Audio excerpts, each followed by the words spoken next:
Okay, so that is your tool now. Down milling is when this happens.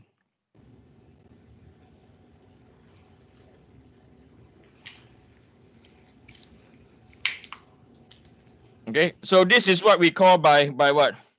This is what we call by down milling. Okay, so when what you can see down here in down milling, what is the changing now? Is that your undeformed chip thickness is no more constant. Okay, so if you look at, so this is our cutter path.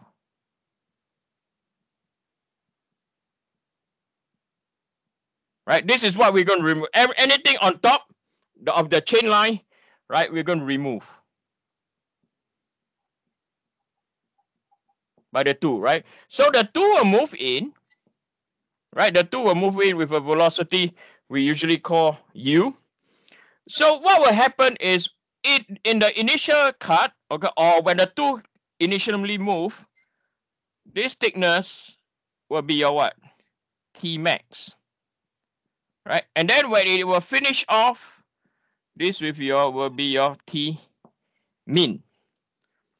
Okay, so first thing to take note regarding down milling is the undeformed chip thickness.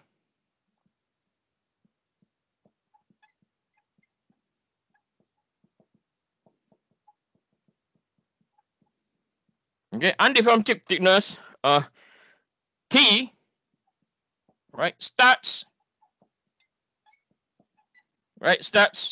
at maximum and decreases.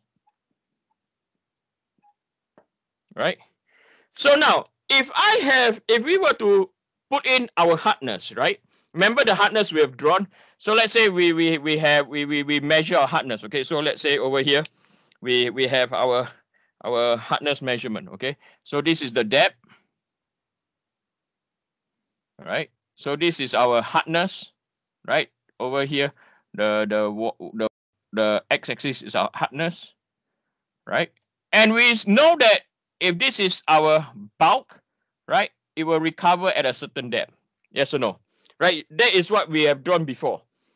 Right? So now when you reach over here, right? So I'm going to call this theta 1. Okay, over here at this position, this is my theta 1. Okay. And then at this position, this is my theta 2 position.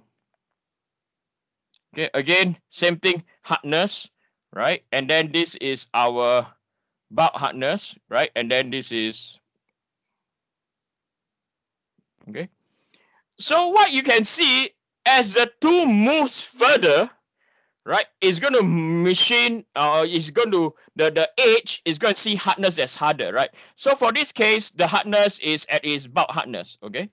So when it start, right, when it start at theta 1, it will be at its bulk hardness. So when it move to theta 2, it becomes harder. Yes or no?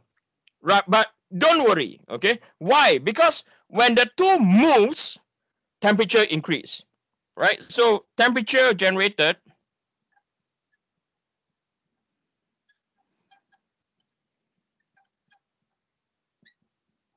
at theta 2, right? At theta 2 is higher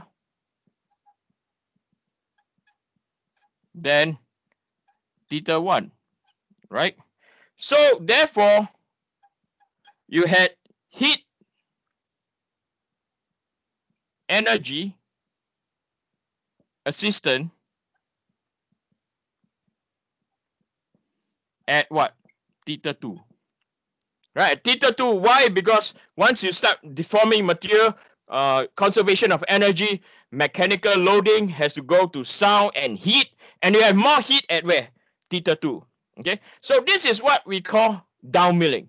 And you can see for yourself with high B and N value, right? You are better off with this configuration known as what? Down milling. Okay, now in real life, how does this look like? Okay, you will say, Eugene, this is a tool moving in a straight line. In milling, the tool is not moving in a straight line. So how does this look like in the real world? So I'm going to draw, okay, I'm going to try to sketch for you. Okay, if the sketch is awful, please look at my notes. Okay, I think it's better. So now this is our workpiece. Okay.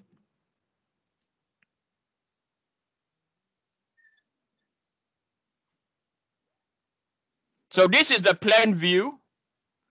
I'm drawing the plan view now. Okay, I'm drawing the plan. So this is our tool.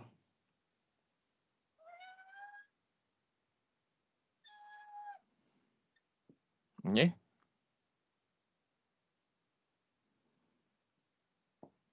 Right.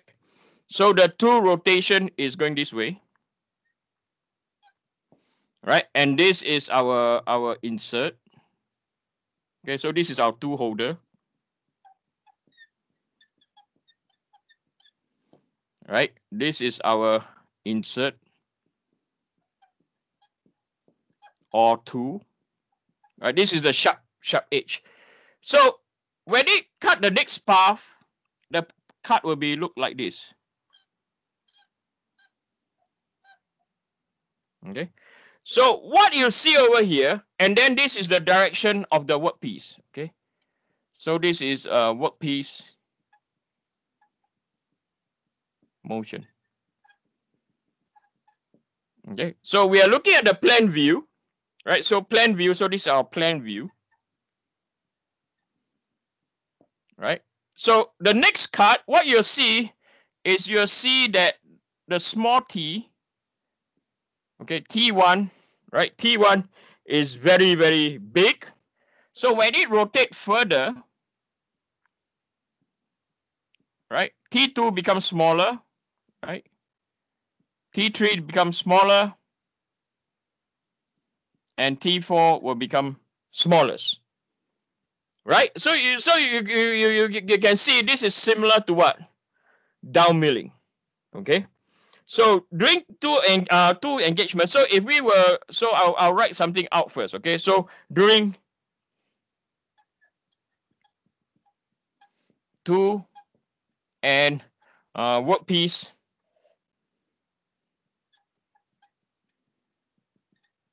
engagement, right? During two and workpiece engagement, the workpiece feed direction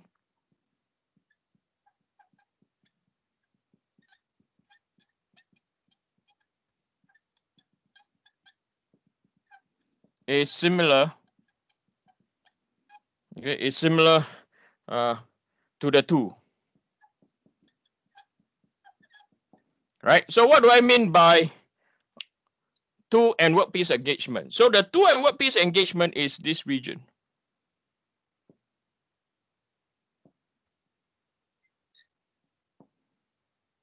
Okay, this is his engagement region.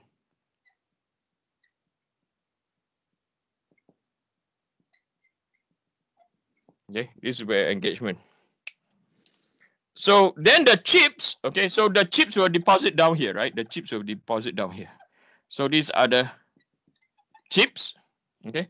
So the chips are deposit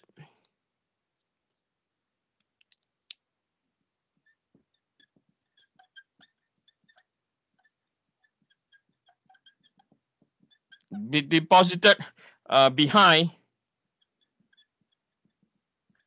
the cutter, okay? And you have to remember, note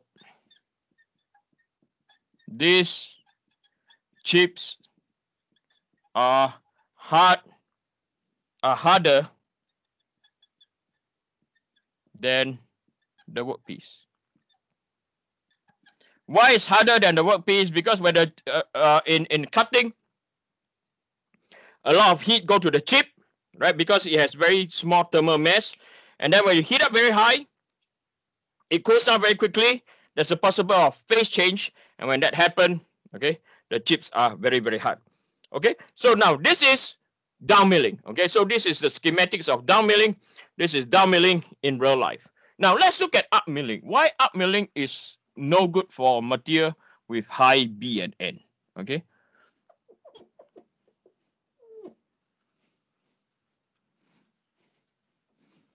so let's look at up milling.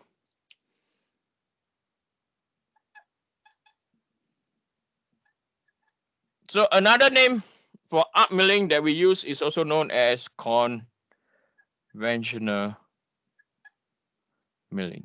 If I have time, I will explain to you why they use they say down milling is also climb milling. Okay, so if we look at up milling, it's going to be opposite from down milling, that's for sure, right? So this is our tool now, right? So this is our workpiece,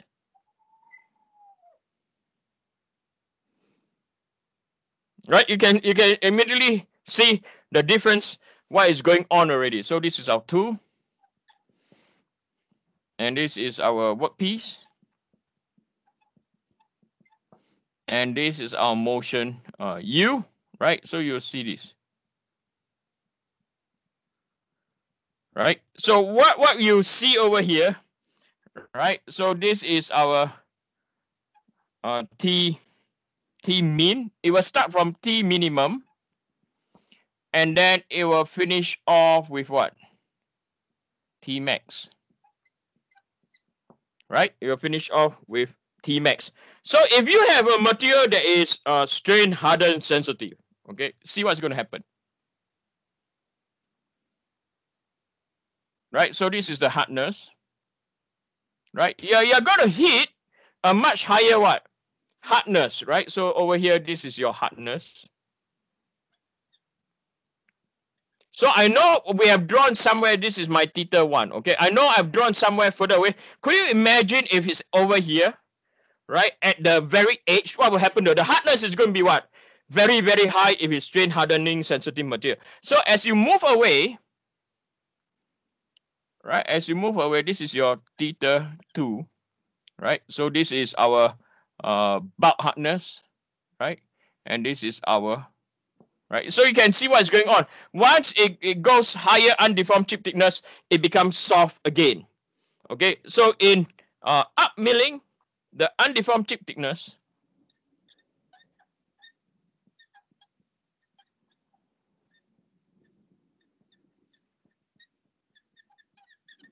okay, the undeformed chip thickness starts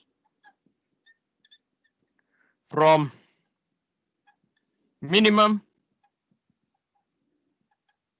and increased,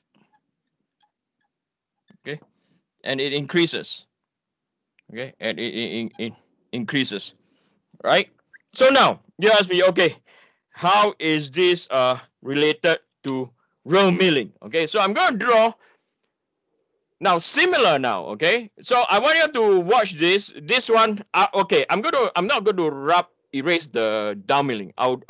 I'll put the up milling on this side. Okay, I'll put the up milling on this side.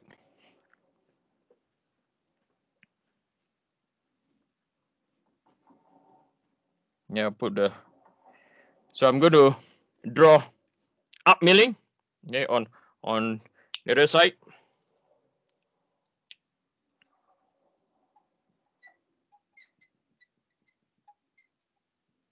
Okay, so on up milling, what we will see is the workpiece.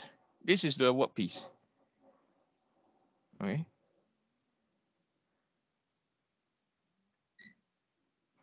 and then this is where the tool is. Okay, that is where the tool is, and the rotation of the tool will not change. Okay, so that is our tool rotation, right? And then this is our end of cut. I should have drawn bigger bit.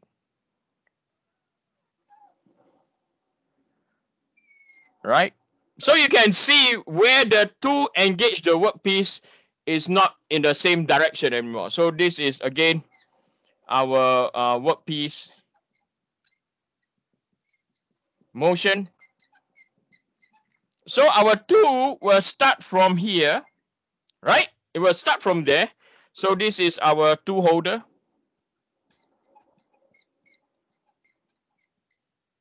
Okay, that's our tool holder. This is our tool or insert. So the way the tool will cut, I wish I drew this better. So okay, It will cut from here and it will do this, right? So if you look at the profile, it's about the same. Okay, I mean same as in the area over here, right? And the area, the profile is about the same. Okay, so you will start from